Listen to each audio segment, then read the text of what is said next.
Fala, gente amiga, tudo bom? Eu sou Carlos Lose e este é o Batata Diário, o seu programa de dicas do Diário do Capitão. E hoje nós vamos falar de The Orville, mais especificamente do segundo episódio da primeira temporada, intitulado Assumindo o Comando. Esse episódio, ele vai ter a influência, de Star Trek aí novamente, principalmente os episódios Decade, e Galileu 7, o primeiro comando, e a jaula, no caso, como é que é o plot dessa história, de assumindo o comando de The Orville, O que vai acontecer? Vai haver uma chamada de socorro, de uma nave, que foi atacada pelos Krews, Aí o que vai acontecer? O capitão Ed e a primeira oficial Kelly vão para uma nave auxiliar para prestar assistência, a essa nave que sofreu esse ataque Krew, Mas na verdade isso era uma armadilha, Era uma armadilha de um povo, que era considerado muito avançado, tinha uma tecnologia muito avançada e olhava com desprezo todos os outros povos, todas as outras civilizações que tinham uma tecnologia menos avançada que a deles, E o que eles faziam? Eles pegavam pessoas dessas civilizações que eles consideravam menos desenvolvidas e prendiam no zoológico, Bem o estilo mesmo de The Cage, Como a gente viu, o episódio piloto de Jornada nas Estrelas, Aí o Capitão Ed, o que ele vai fazer? Ele vai pedir que a chefe de segurança, a Lara, que é uma mocinha bem novinha, mas muito forte, porque a gravidade do planeta dela é maior do que a das outras civilizações, então ela é uma menina pequenininha, magrinha, mas muito forte, só que ela vai ter que assumir, o comando da nave, tá?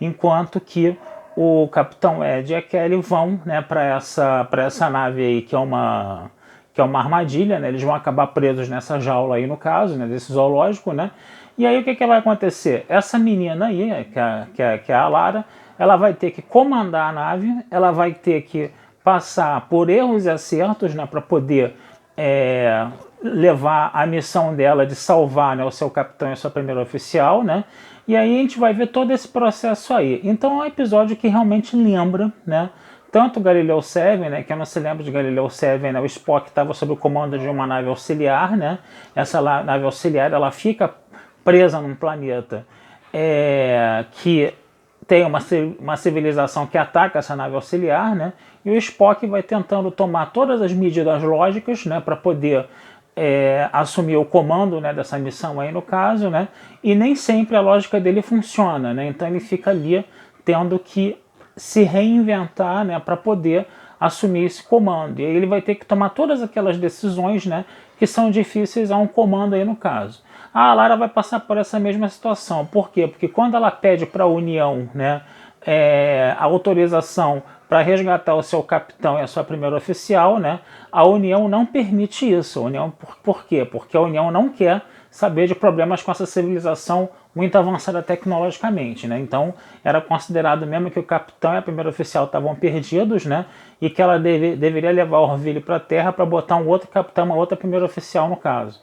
Mas aí o que vai acontecer? Ela vai, num primeiro momento, obedecer essa ordem, mas depois, quando ela vê a forte reação negativa da tripulação, que se ela, por exemplo, tivesse numa situação dessas, o capitão arriscaria a carreira dele para salvar ela, no caso, Então o que acontece? Ela acaba fazendo a mesma coisa também, Então a gente vê, como ela vai ter que tomar decisões difíceis, Como que você assumir o comando de uma nave, faz com que você seja obrigado a tomar decisões que ou vão preservar a sua carreira, ou decisões que vão colocar em risco a tua carreira, mas que são muito mais éticas e morais no caso, Então a gente vê muito isso, a gente vê muito esse episódio, do primeiro comando, do assumindo o comando, flertando com Galileu 7, e flertando com Decade.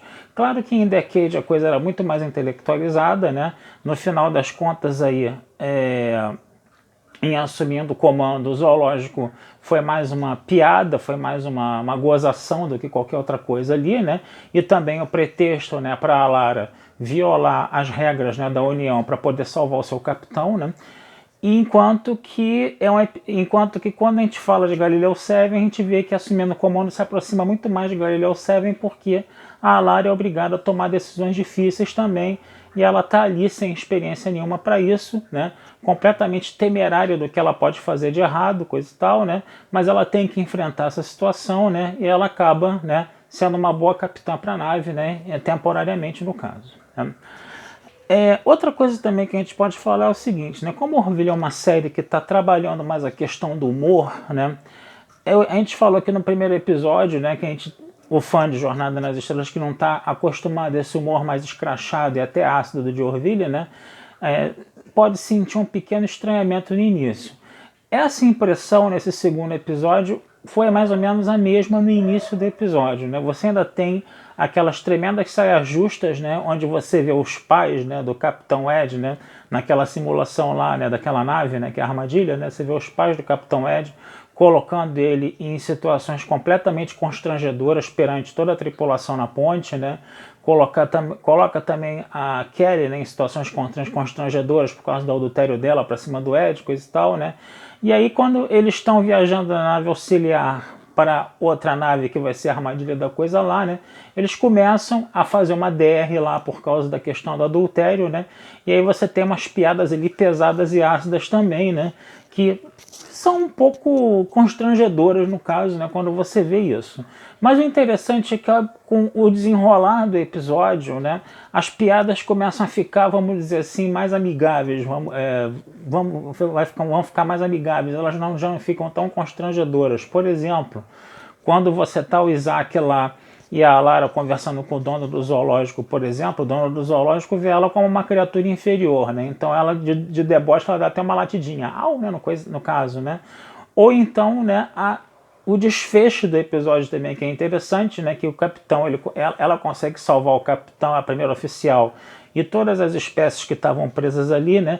Propondo uma troca com o dono do zoológico. E qual foi a troca que eles fizeram, né? Eles cederam, né, vários milhares e milhares de arquivos de reality shows ali do século XX, do século XXI, né, para o pessoal do zoológico assistir, e aquilo acabou sendo uma atração mais interessante do que aquelas amostras, né, do que aqueles espécimes das várias civilizações que aquela civilização considerava inferior no caso, né? Então, quer dizer, foram piadas, as piadas já estão começando, né, a mudar um pouco o tom, estão ficando um pouco menos pesadas, um pouco menos constrangedoras, né? E, a meu ver, né, nesse final desse segundo episódio, ficaram até bem criativas no caso, né? Isso vai ser uma tendência que a gente vai ver ao longo dos próximos episódios, à medida que a gente for conversando aqui, né? A gente vai perceber isso aí, tá certo? Então é mais ou menos isso que eu tinha aqui para falar hoje, né? Vou ficando por aqui desejando vida longa e próspera a todos, né? Esse texto vai estar lá na Batata Espacial, tá? E vocês também não deixem de curtir, compartilhar e comentar o Diário do Capitão nas redes sociais, tá certo? Um abração, fui e até a próxima.